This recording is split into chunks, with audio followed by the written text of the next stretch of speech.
Primeiro festival de xadrez da ABB 2025. Foram 6 partidas. Essa é a segunda partida e eu saí de pretas. As brancas abriram com E4, Carucan de sempre C6, cavalo F3, D5.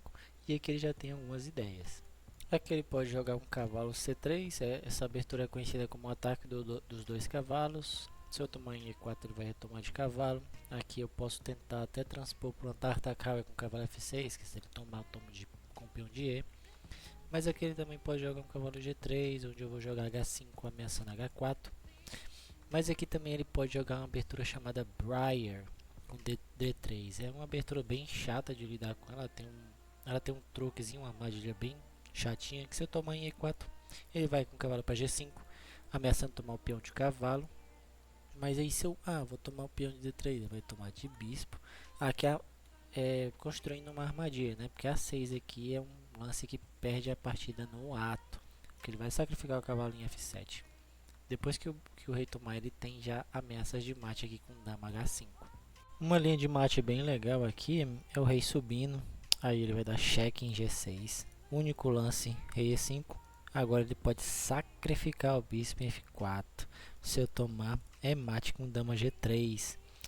Agora, se eu não tomar e jogar para qualquer lugar, vamos supor que um rei D5, ele tem E4, dama E4 cheque, único lance rei C5, dama C4 cheque, único lance rei B6, e aqui ele tem cheque mate com dama em B4.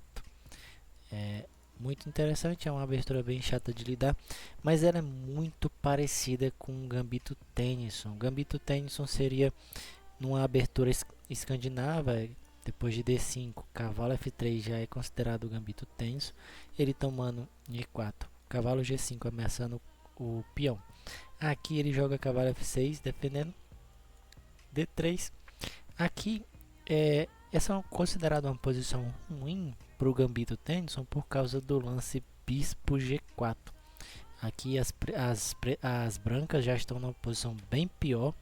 Aqui tem que jogar um lance dama D2 e já está bem pior.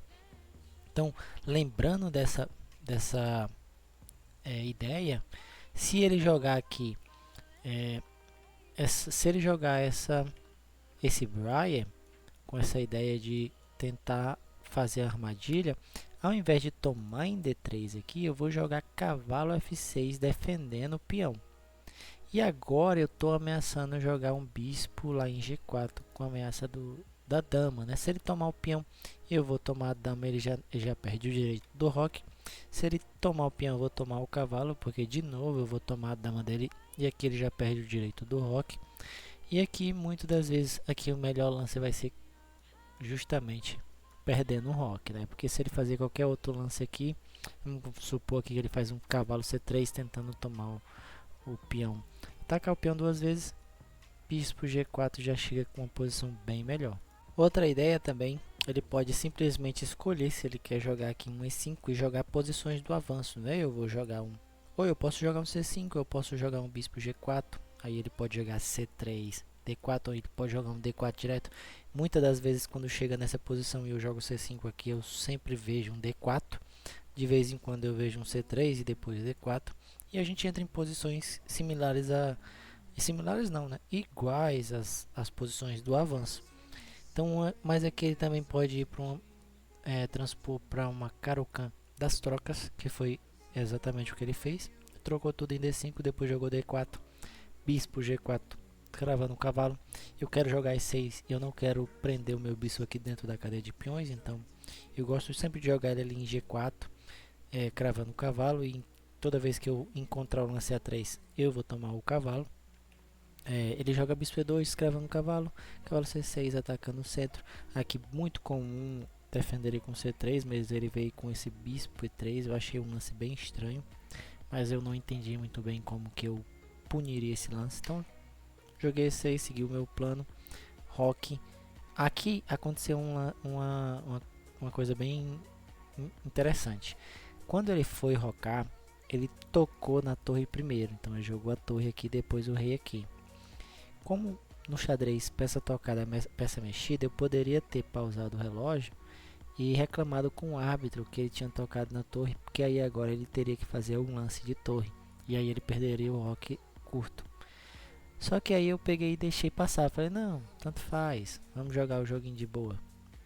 Mais pra frente, aconteceu uma situação que eu pensei, nunca mais eu vou deixar passar. Então eu segui, ele seguiu com o roque, deixei passar.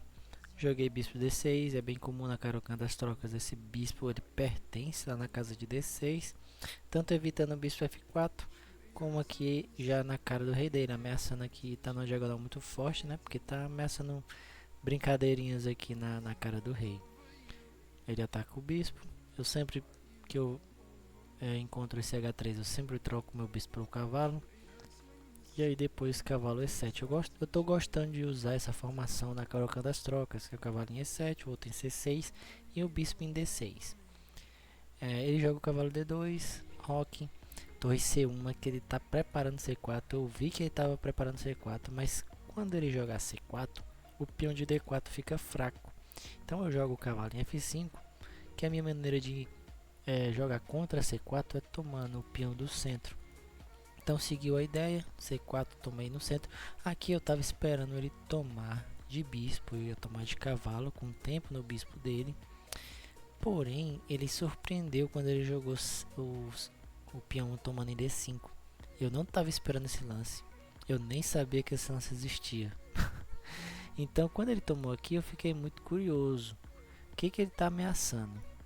Então, depois desse lance, eu começo a ficar bem apreensivo, sem saber se esse lance estava ameaçando alguma coisa. Eu até pensei, se eu tomar, o que ele vai fazer? Ele vai tomar o peão, mas aqui eu poderia dar cheque e ganhar o bispo dele.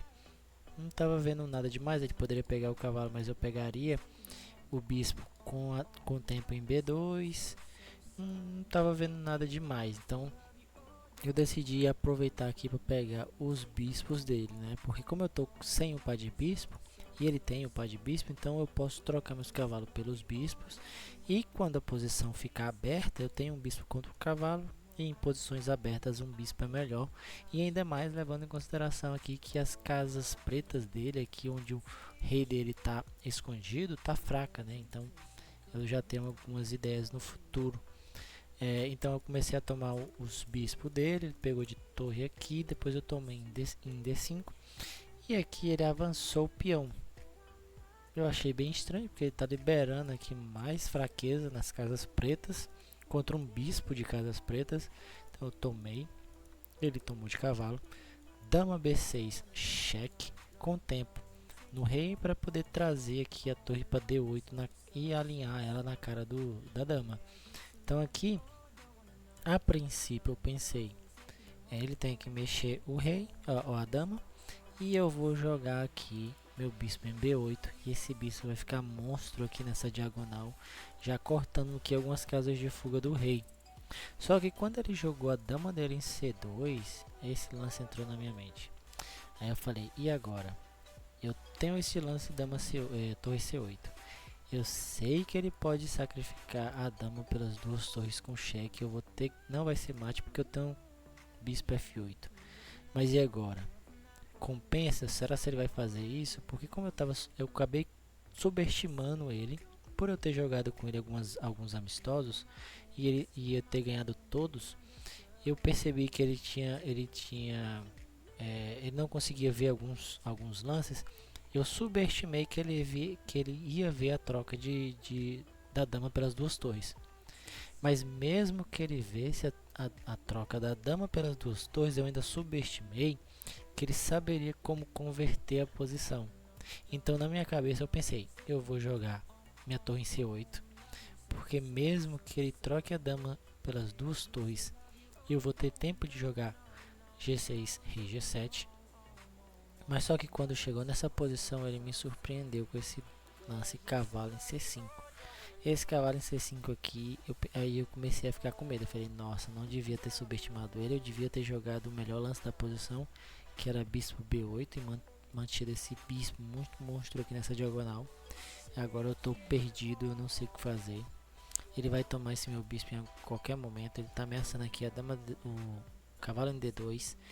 E aí lascou tudo. Então ele viu a troca da dama pelas duas torres, viu esse cavalo aqui em C5, aqui eu já comecei a ficar arrependidíssimo de ter jogado esse lance, né, de ter trocado a dama pelas duas torres.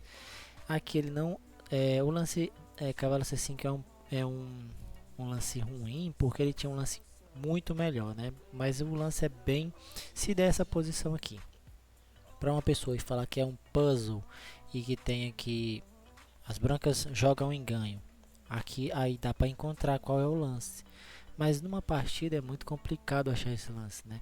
E o lance é cavalo F6 cheque, porque eu não posso tomar o cavalo de peão, porque aqui torre G3 cheque, único lance RH8 e depois mate.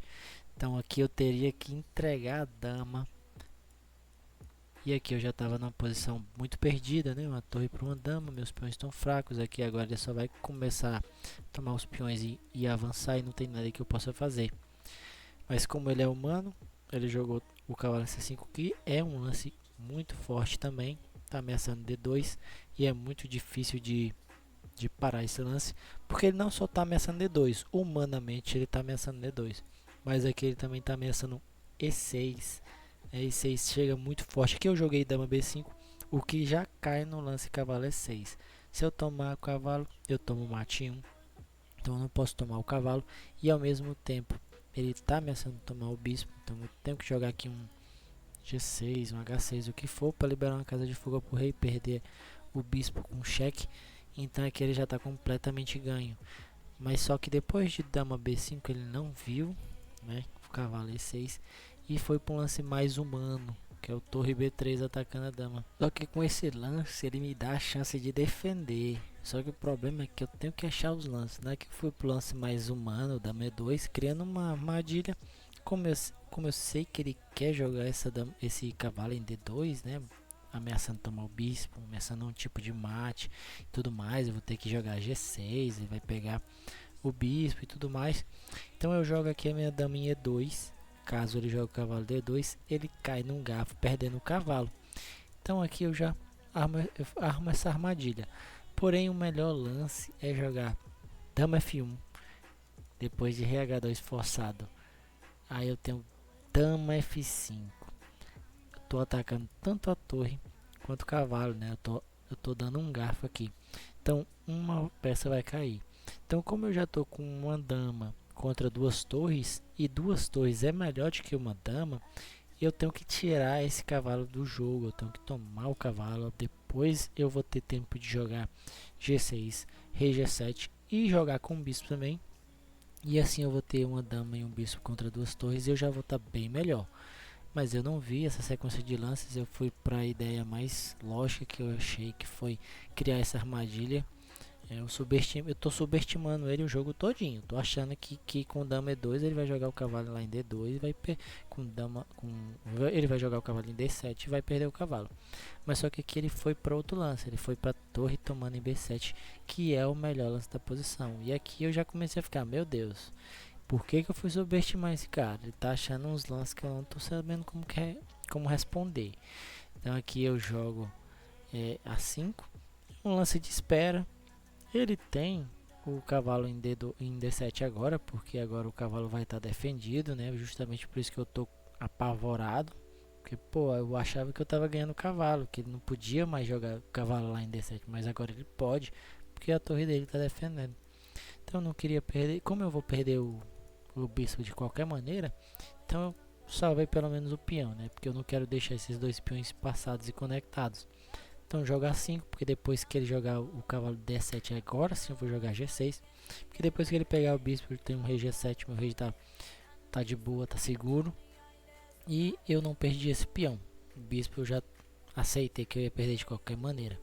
Então aqui, apesar da gente falar que tá igual a posição, tá equilibrada, é uma dama contra duas torres e um cavalo. Então assim, praticamente falando, humanamente falando, é uma posição bem perdida, né? Aí aqui ele já começa a me ajudar, porque ele joga torre de B em B8. Então agora ele largou o cavalo aqui, a Deus dará. E é óbvio que eu vou pegar o cavalo, eu estou desesperado para qualquer tipo de vantagem que ele possa me dar. Então agora eu já estou um pouco mais suave, né? Agora eu tô jogando só contra duas torres, agora não tem mais o cavalo. Então ele ataca a torre, cheque. Aqui eu começo uma jornada de cheque, dama C5. Quando ele vem para F3, eu não tô gostando da ideia de que o rei dele tá ficando mais ativo.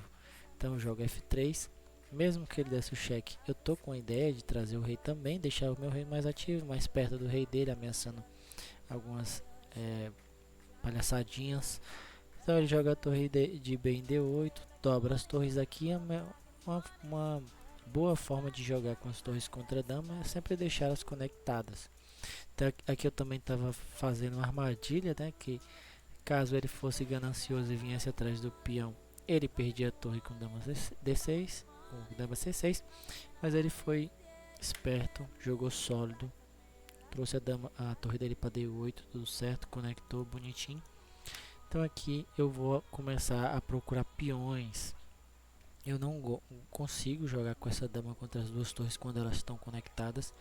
Então aqui meu plano inicial é sair correndo atrás de peões fracos. Caso eu consiga pegar peões, eu quero fazer com que o meu único peão aqui fique em alguma posição boa, avançada, para que ele tenha que sacrificar alguma torre, alguma coisa do tipo. Então ele vai lá e defende. Eu começo a dar cheques. Depois aqui ele joga ele joga peão G3. Eu jogo rei G5. Aqui ele foi atrás do peão H5. Deixei a casa de H6 para o meu rei morar lá. Essa formação meia triangular aqui é uma formação bem funcional, bem eficaz contra torres. Então ele joga a torre D8. Muito provavelmente ele está querendo colocar essa torre aqui na coluna H para não deixar meu rei mexer. Então eu puxei o peão. Ele atacou o peão. Interessante. Livrou do meu único peão. Agora ele tem um peão passado e duas torres, o que é bem forte. Então eu pensei, não, eu vou colocar minha torre aqui em C5. Tô meio que cortando o rei dele.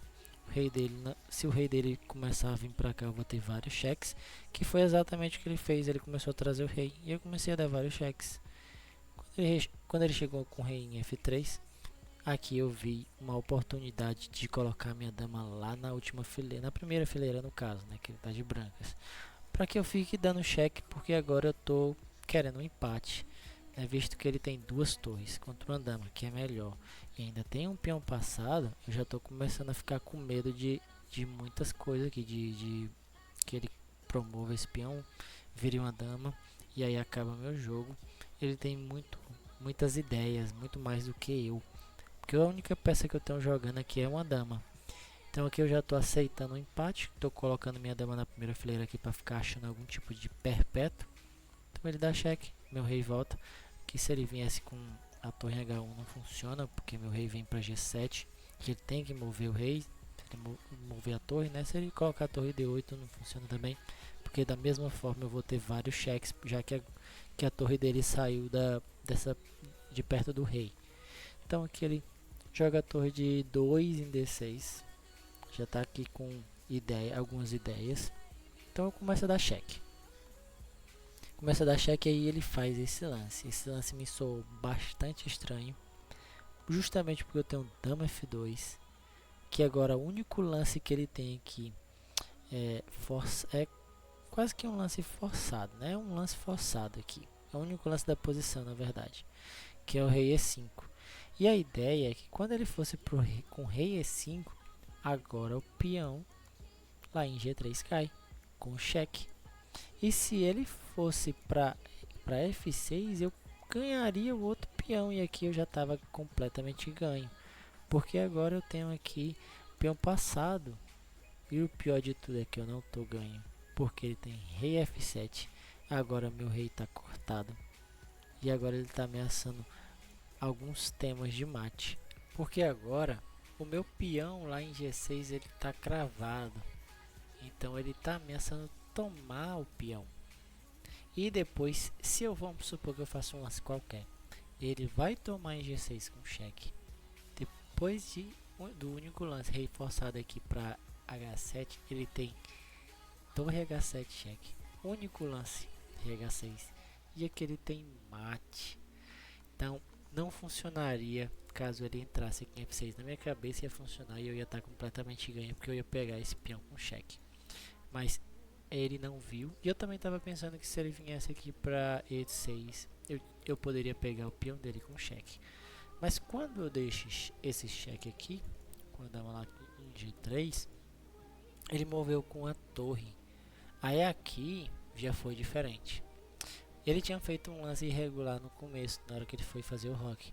E aqui eu pensei, nossa, se eu tivesse pausado o relógio e tivesse chamado o árbitro, agora eu teria ganhado a partida. Porque aí ele teria feito o segundo lance irregular. Mas aqui eu fiz questão de pausar o relógio. Aí eu chamei o árbitro e falei, olha, ele fez um lance irregular e tal e tal. Beleza, marcou, ele voltou o rei para casa, ele voltou a torre. E agora ele fez o lance rei E6.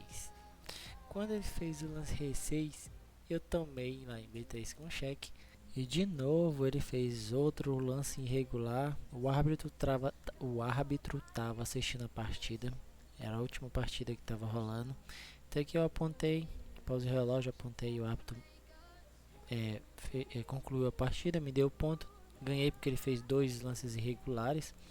Aqui eu ainda estava com medo de perder a partida, né? Eu tô com as ideias, eu tô um peão passado, ele tem um peão fraco lá em H que eu posso tomar com a dama. E aqui ter peões passados, mas jogar contra 2 torres é sempre muito difícil, porque ele tem planos, ele tem aquele plano com o rei dele em F7, com ameaças de mate, ele pode defender o peão. Então é bem complicado.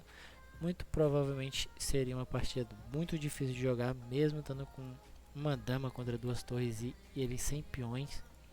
Então aqui eu aprendi que toda vez que meus adversários fizerem um lance irregular, independente de qual seja, eu vou pausar o relógio sim, para não acabar acontecendo isso de novo.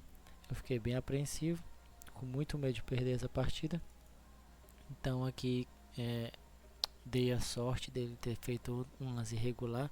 A Engine acha essa partida empate. Para mim tá longe de ser empate. Então eu acredito que deva ser lances, sei lá, lances mágicos de outros planetas que nem eu nem meu adversário conseguiria encontrar.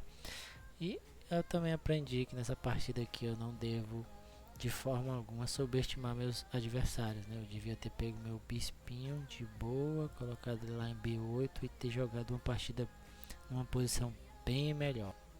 Nessa partida eu tive 87,5% de precisão, fiz um ponto. Agora eu tô com 2 partidas, um empate e uma vitória.